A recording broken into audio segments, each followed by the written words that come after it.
여러분 안녕하십니까? 2월 19일 목요일 뉴스투데이 시작합니다. 내란 우두머리 혐의로 사형을 구형받은 피고인 윤석열에 대한 1심 선고가 오늘 오후 생중계됩니다. 여러 차례 내란임이 확인된 불법 비상계엄에 대해 무죄를 내리지 않는다면 재판부는 사형이나 무기형밖에 선택할 수 없습니다. 송정훈 기자입니다. 체포영장 집행과 구속 취소, 재구속과 재판 출석 거부. 우여곡절 끝에 12.3 내란의 우두머리 혐의로 구속 기소된 윤석열 전 대통령에 대한 1심 선고가 오늘 오후 내려집니다. 계엄 선포 443일 만, 재판에 넘겨진 지는 389일 만입니다. 내란 특검은 윤 전 대통령을 권력을 독점할 목적으로 내란을 모의하고 실행한 우두머리로 규정하고 사형을 구형했습니다. 전두환, 노태우 세력에 의한 단죄보다 더 엄정하게 단죄함으로써 대한민국이 형사사법 시스템을 통해 스스로 헌정 질서를 수호할 수 있음을 보여주어야 할 것입니다. 계엄 선포 당시 계엄군의 국회 침탈과 선관위 점거, 정치인 체포조 운용과 언론사 단전단수 시도 등 일련의 행위의 정점에 윤 전 대통령이 있다는 겁니다. 그러나 윤 전 대통령은 친위 쿠데타라는 주장은 특검의 망상일 뿐이라며 비상계엄 선포가 정당한 것이었다는 입장을 굽히지 않고 있습니다.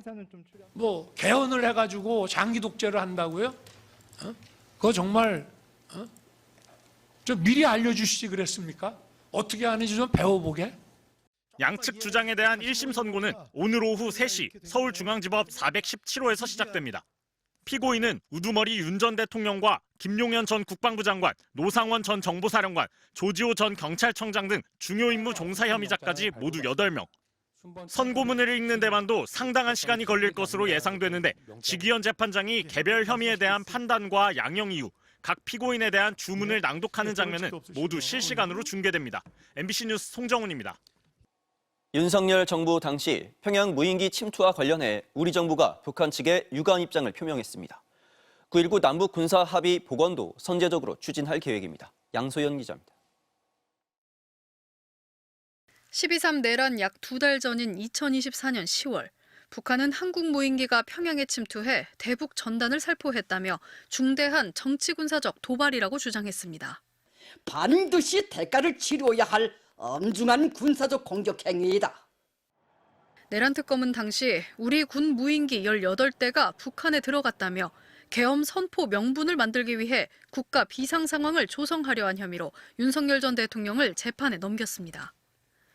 이에 대한 우리 정부 차원의 첫 유감 표명이 나왔습니다.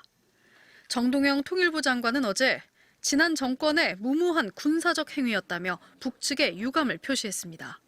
윤석열 정부의 무인기 침투에 대해 이재명 정부의 통일부 장관으로서 북측에 깊은 유감을 표합니다.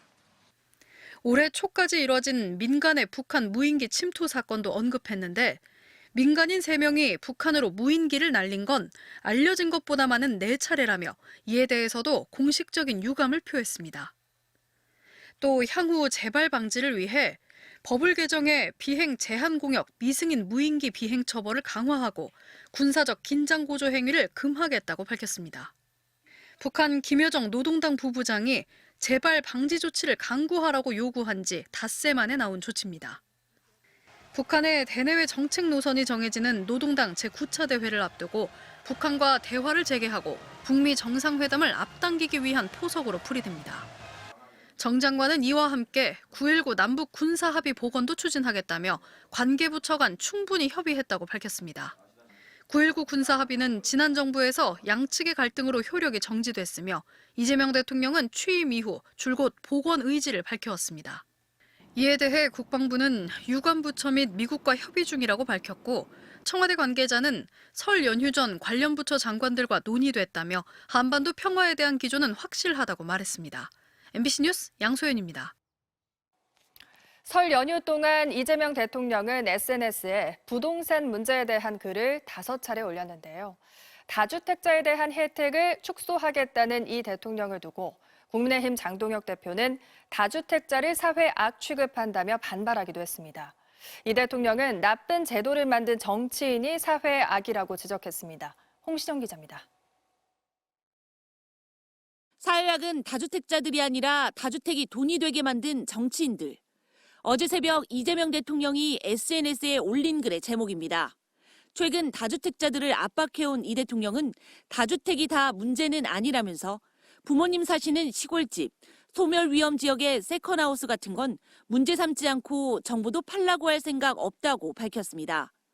이어 투자 투기용 다주택과 정당한 다주택을 묶어 편짜게 하는 것은 선량한 다주택자들을 이용하는 나쁜 행위라고 덧붙였습니다.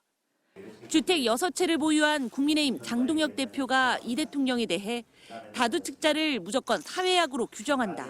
대통령의 글 때문에 95세의 노모의 걱정이 크다고 비난한 걸 반박한 겁니다. 이 대통령은 특히 정치인들이 다주택 특혜를 방치할 뿐 아니라 투기를 부추기거나 심지어 초과 이익을 노리기까지 한다며 사회악은 다주택자들이 아니라 나쁜 제도를 만들어 시행한 정치인이라고 꼬집었습니다. 이어 바람직하지 못한 다주택 보유에 주어진 특혜를 철저히 회수하겠다고 강조했습니다.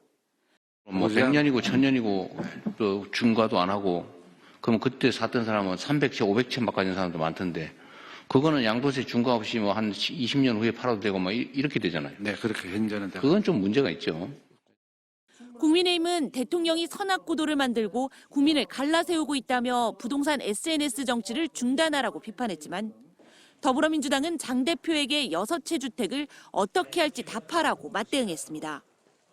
설을 맞아 실시된 여러 여론조사에서 부동산 정책에 대한 평가가 부정보다 긍정이 높은 걸로 나타난 만큼 이 대통령은 연휴 이후로도 부동산 안정에 대해 일관된 메시지를 내놓을 전망입니다.